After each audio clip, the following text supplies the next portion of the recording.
Bienvenue à tous dans ce nouveau numéro du Focus hebdomadaire. Et nous entamons ce focus avec ce sommet extraordinaire à Riyad entre les leaders africains musulmans qui défendent la cause palestinienne. Eh bien, au cours de ce sommet extraordinaire, le chef de l'État, Ismaël Omar Guelleh, a appelé notamment à un cessez-le-feu, mais aussi pour défendre la cause palestinienne contre les sionistes israéliens. La suite dans ce commentaire. Dans un élan de solidarité sans précédent, le président de la République, son Excellence Omar Guelleh, a activement participé au sommet extraordinaire intégré de la Ligue des États arabes et de l'Organisation de la coopération islamique, l'OCI, à Riyad, dans la capitale du Royaume d'Arabie saoudite. Le président Guelleh a, dans son discours marquant à la tribune, a vigoureusement condamné l'agression permanente du régime sioniste contre le peuple palestinien, dénonçant le ciblage délibéré des centres d'hébergement, des écoles, des hôpitaux, les nivelant au sol. Il a exprimé un rejet catégorique des attaques contre les civils innocents, qualifiant les actions israéliennes de génocide et de purification ethnique. La réunion a également été le théâtre de l'adoption des mesures urgentes visant à apporter un soutien immédiat à la population palestinienne, notamment en fournissant des vivres, des médicaments par les biais des structures minimales de localité de la frontière à Gaza. Les dirigeants arabes et musulmans ont uni leur voix pour mettre la communauté internationale face à ses responsabilités, l'astreignant à abandonner toute impartialité et duplicité. Ce sommet extraordinaire a intégré et a marqué une étape cruciale dans la solidarité des dirigeants arabes et musulmans, réaffirmant la centralité de la cause palestinienne en appelant à une solution juste, durable au conflit du Moyen-Orient, mettant fin à l'occupation sioniste de la terre de la Palestine avec Jérusalem-Est comme capitale. Et en Arabie Saoudite, ce sommet entre l'Arabie Saoudite et l'Afrique auquel a pris part le chef de l'État, eh bien, c'est une nouvelle étape dans la multipolarisation du monde. Le président de la République, Ismaël Omar Guelleh, a participé à ce premier sommet entre l'Arabie Saoudite et l'Afrique, sommet entre ces pays. Eh bien, un lancement de partenariat stratégique placé sous le signe du renforcement de la solidarité, mais aussi de la complémentarité économique entre les deux ordres. Ce fut un sommet de haut niveau qui a illustré la volonté de l'Arabie saoudite et de l'Afrique ensemble pour une nouvelle voie vers la multipolarisation mondiale.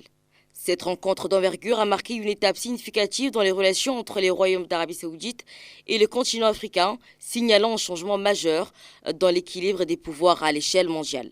Le sommet a été inauguré dans les discours chaleureux des dirigeants saoudiens et africains, mettant en avant l'importance de renforcer les liens économiques, politiques et culturels entre les deux parties.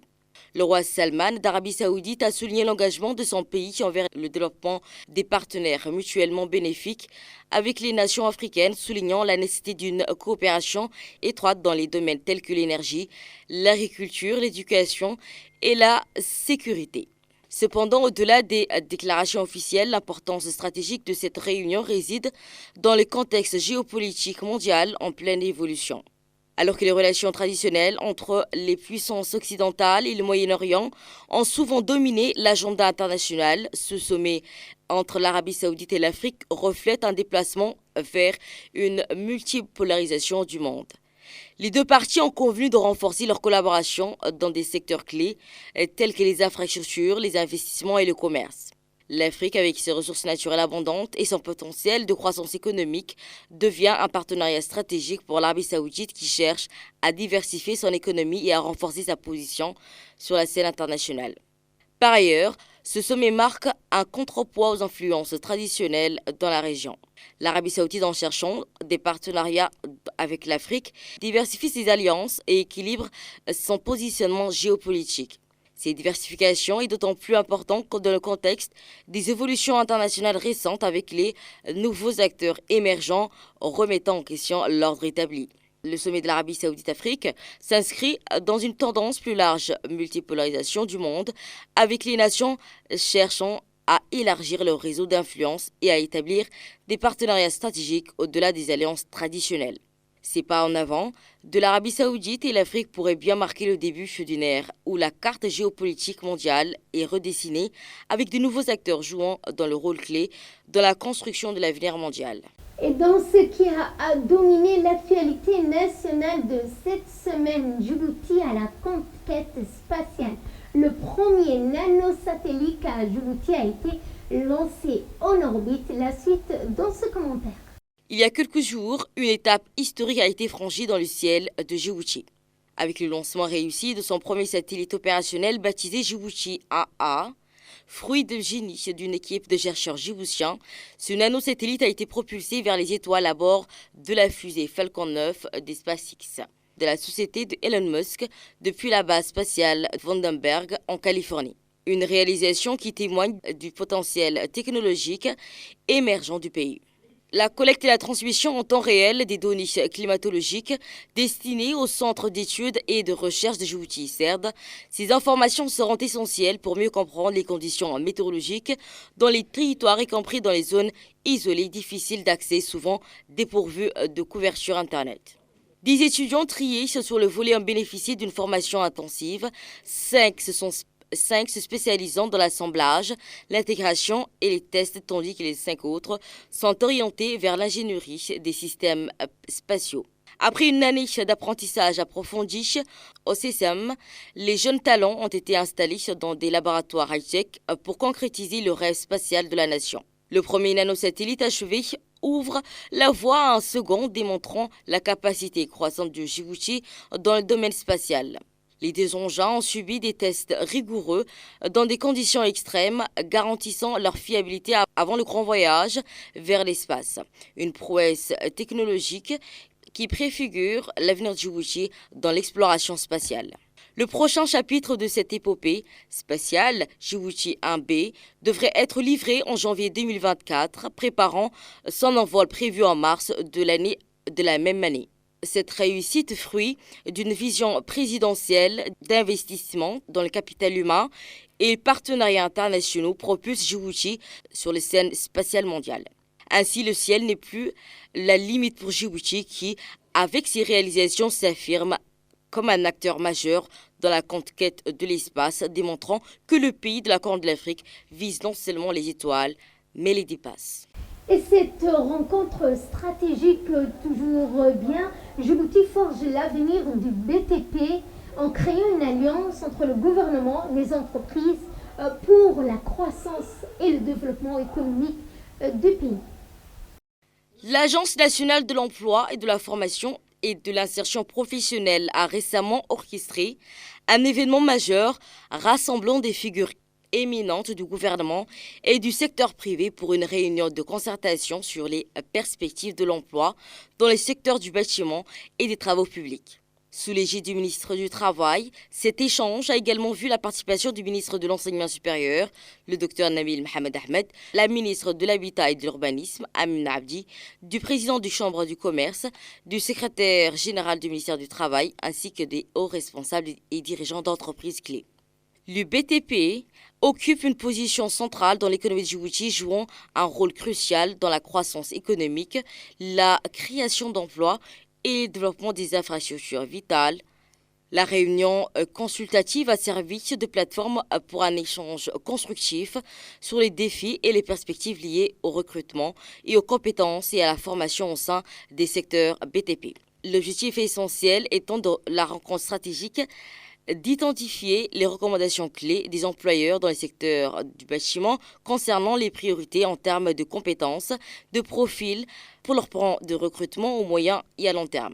Les discussions ont été également mises en lumière l'engagement du gouvernement de travailler de concert avec le secteur privé pour concevoir des politiques et des programmes qui favorisent l'emploi durable et le développement des compétences. Cette réunion marque une étape significative dans les efforts de Djibouti pour renforcer son économie par le biais du secteur du bâtiment, montrant une volonté commune de surmonter les défis actuels et de bâtir un avenir prospère pour la jeunesse djiboutienne.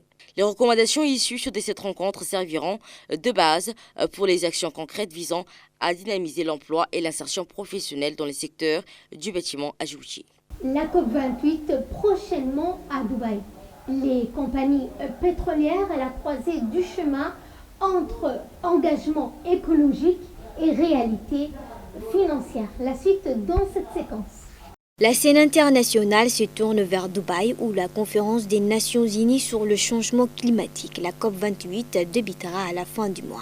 Cette situation soulève des questions cruciales quant à l'engagement réel des entreprises du secteur dans la transition énergétique. Lors de la COP27 en Égypte, près de 40 compagnies pétrolières et gazières ont participé à des discussions sur la réduction de la production des pétroles et des gaz à l'échelle mondiale. Cependant, un examen minutieux de leur investissement dans les énergies vertes par l'agence de presse Associated Press suggère que les promesses faites lors de ces sommets pourraient n'être que des paroles en l'air. L'investigation de Associated Press révèle qu'un tableau troublant des entreprises du secteur pétrolier et gazier semble investir rarement, voire pas du tout, dans les technologies vertes, alors que leurs investissements atteignent des sommes colossales. Ces montants sont principalement alloués à la prospection et l'extraction et le raffinage du pétrole.